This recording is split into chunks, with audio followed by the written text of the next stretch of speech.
वो काम वाली नहीं, इस घर की सदस्य भी है। ये क्या, आज काम वाली कांता नहीं आई? पूरा घर गंदा पड़ा था। झाड़ू पोंछा और बर्तन देखकर रेनू का सिर चकरा रहा था। ये सब उसे करना पड़ेगा। घर के बाकी सारे काम या इन कामों में लगी रेनू सोच ही रही थी कि तभी घंटी बजी, और ऐसी लगातार घंटी कांता ही बजाती है।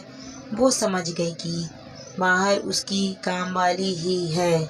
उसने फटाफट दरवाज़ा खोला और उसके चेहरे पर मुस्कान आ गई। ओह, तू आ गई? आज तो बड़ी देर लगा दी। मुझे तो लगा आज आएगी भी नहीं। अरे रेनू दीदी, कैसे नहीं आती? वो तो 5वीं मंजिल वाली मेम साहब ने रोक लिया था।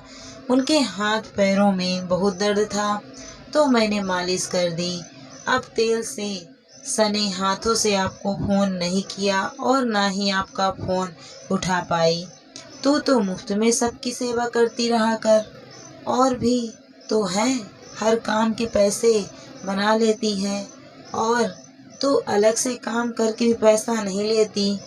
रेनू दीदी, पैसे तो मैं भी कमा सकती हूँ, पर व्यवहार भी तो कोई चीज़ होती है। व्यवहार और रिश्ते भी जीवन की पूंजी होते हैं। बस वही कमा कर रखती हूँ, और पैसे तो आप सब काम के बदले देती ही हो। फिर इतना पैसा लेकर रखूंगी भी कहाँ? मेरी झोपड़ी तो छोटी सी है, और खुद की बात पर हंसने लगती है। अच्छा, बहुत हो गया, अब जल्दी से चाय बनानी है, तो तू पहले बर्तन को साफ कर दे। आज रविवार अलग है, अभी तो सभी सोए पड़े हैं, उठते ही हाहाकार मचा देंगे। सबको अपनी पसंद का नाश्ता चाहिए। कांता रेनू की बात सुनी ही रही थी और अपना काम भी कर रही थी। फिर बोलती है, आपको पता है 7वीं मंजिल वाली मेम साहब माँ बनने वाली है? मुझे तो नहीं पता, पर ये सब तुझे कैसे पता चल जाता है? रेनू ने पूछा। तो वो, मैं जगह जगह काम करती हूँ तो सब खबर रखती हूँ, इसमें कौन सी बड़ी बात है? कांता से कोई बात छुप नहीं सकती है, और वो अपना काम भी निपटाती रहती है। अच्छा चल, ये बातें छोड़, पहले चाय पी ले और साथ में ये पकौड़े भी खा ले। आज नाश्ते में यही बनाया है। लेकिन दीदी, आप मुझे सबसे पहले पकौड़े क्यों दे रही हैं? अभी तो किसी ने भी नहीं खाया, बाद में बचे तो दे देना। देख, अभी कोई उठा ही नहीं है, गर्मा गर्म बन रहे हैं तो हम दोनों तो खा लेते हैं। मुझसे तो पकौड़े बनने के बाद सब्र ही नहीं होता है। और ये क्या कहा है कि बाद में बचे तो दे देना? मैंने तो तेरे लिए भी बनाए हैं। और दोनों पकौड़े खाने लगे। दीदी, अब चलती हूँ, घर जाना है, छोटे बच्चे हैं। आज तो मर्द घर पर है, जाकर खाना पीना भी बनाना है। ये बोलकर कांता चली गई। रेनू भी अपने बाकी काम करने में लग गई।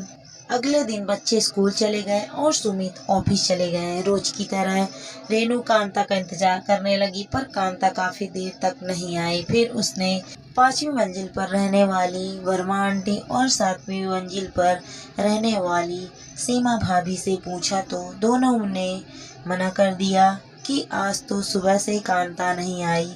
हम फोन पर भी कर रहे हैं, पर वो फोन नहीं उठा रही है। अचानक कांता के जाने से सबका काम रुक सा गया था। फोन की घंटी दोपहर तक तो गई थी, पर शाम होते होते फोन स्विच ऑफ आने लगा था। अब तो रेनू को और भी चिंता होने लगी। कम से कम कहकर जाना चाहिए था, कोई परेशानी हो तो बताना चाहिए था। ये क्या बात हुई कि फोन भी नहीं उठा रही है? रेनू की चिंता देखकर सुमित हंसने लगा। अरे, काम वाली बाई की इतनी फिक्र क्यों कर रही हो? 2-3 दिन देख लो, वो नहीं आई तो दूसरी लगा लेना। का वाले ही तो हैं, पैसे दोगी तो 10 आ जाएंगी। अपनी सोसाइटी में काम वाली बाइयों की कमी तो नहीं है ना? बेकार ही इतना तनाव ले रही हो। सुमित, तुमने कितनी आसानी से कह दिया कि वह काम वाली ही तो है, पर वो अपने घर की सदस्य की तरह है। जब हम पर मुसीबतें और परेशानियां आए थे तो यही कांता हमारे साथ खड़ी थी, तब ना तुम्हारे घर से कोई आया था और ना ही मेरे घर से कोई आया था। तुम इतनी जल्दी सब कुछ कैसे भूल सकती हो? तुम्हें याद नहीं, जब मेरे पेट में मायरा थी तो यही कांता मेरी एक बहन बनकर कितना ख्याल रखती थी। डिलीवरी पर तुम्हारी मम्मी ने भी आने से मना कर दिया था और मेरी तो मम्मी ही नहीं, भाभी ने भी आ जाने से बहाने बना दिए थे। जब मैं मायरा को अस्पताल से ले आई तो यही कांता थी जिसने हमारी देखभाल की थी। दिन भर घर पर रहती थी और हमें कभी अकेला नहीं छोड़ा। बाद में बड़ी मुश्किल से पैसे लिए थे, पर इतनी देखभाल कोई अपना भी नहीं करता है। तुम तो ऑफिस चले जाते थे, मुझे तो बच्चा संभालना भी नहीं आता था, तब ये कांता ही मेरी मदद किया करती थी।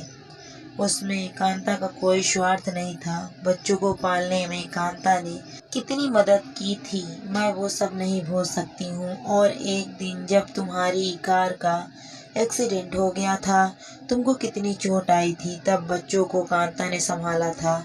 मैं तो तुम्हारे साथ अस्पताल में थी, तुम्हारी देखभाल करने में लगी हुई थी। ना मुझे खाने की सुध थी, ना जीने की।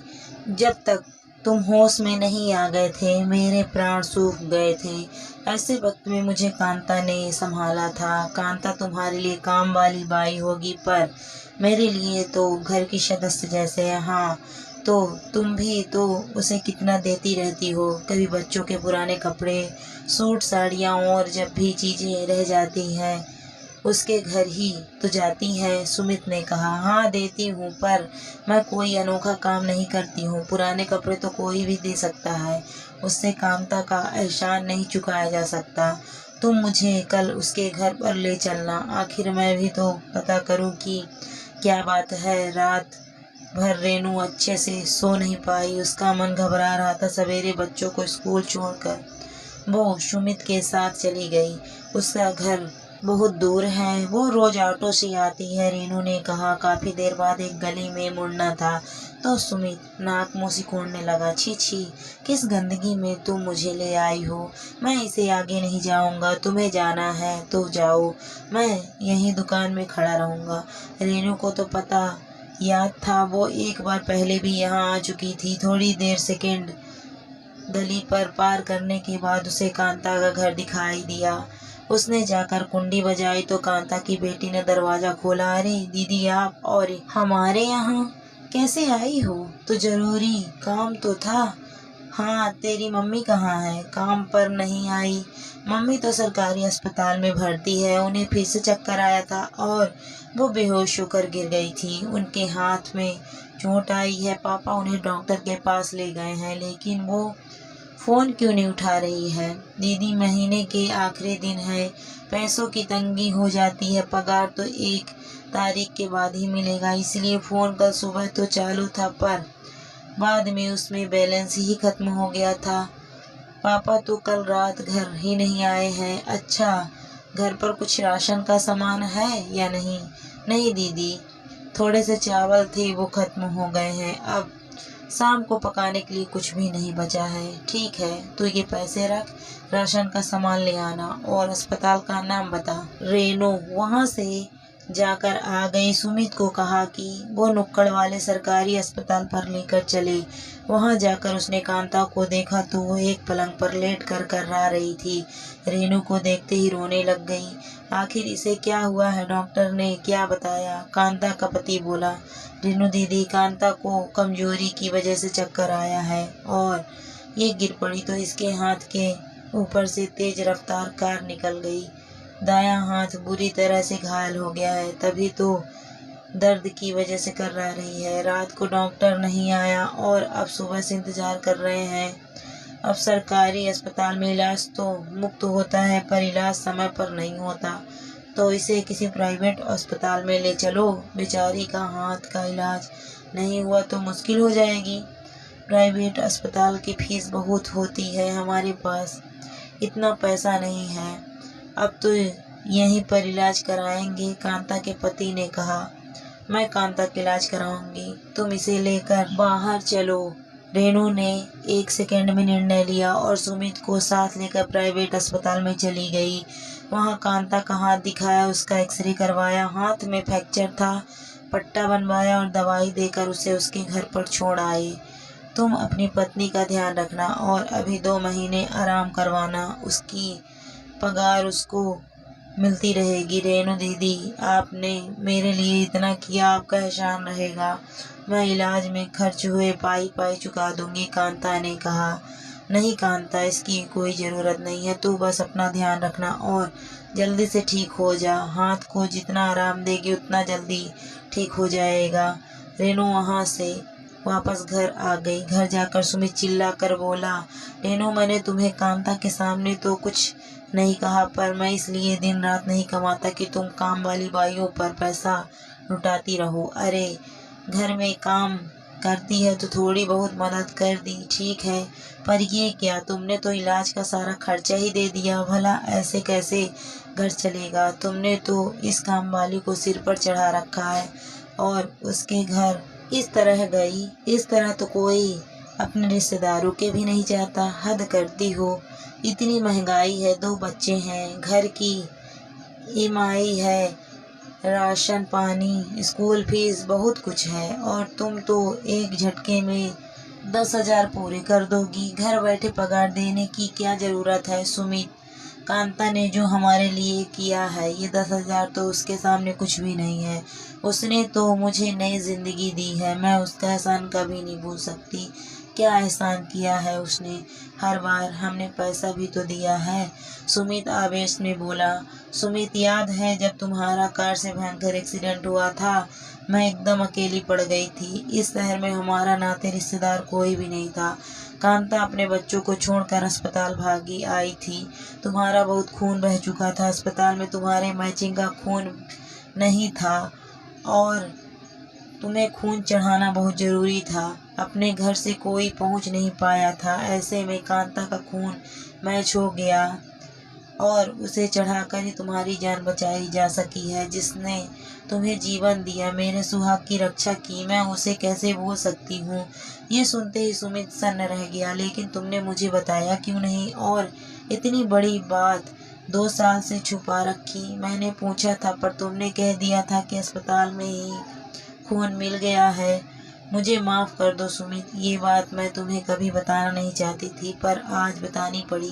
तुमने हमेशा छोटे लोगों को उपेक्षा की दृष्टि से देखा है। तुमने इन लोगों को कभी इंसान ही नहीं समझा और तुम्हें पता लग जाता कि तुम्हें खून कांता ने दिया है तो तुम ना जीने की प्रक्रिया देते।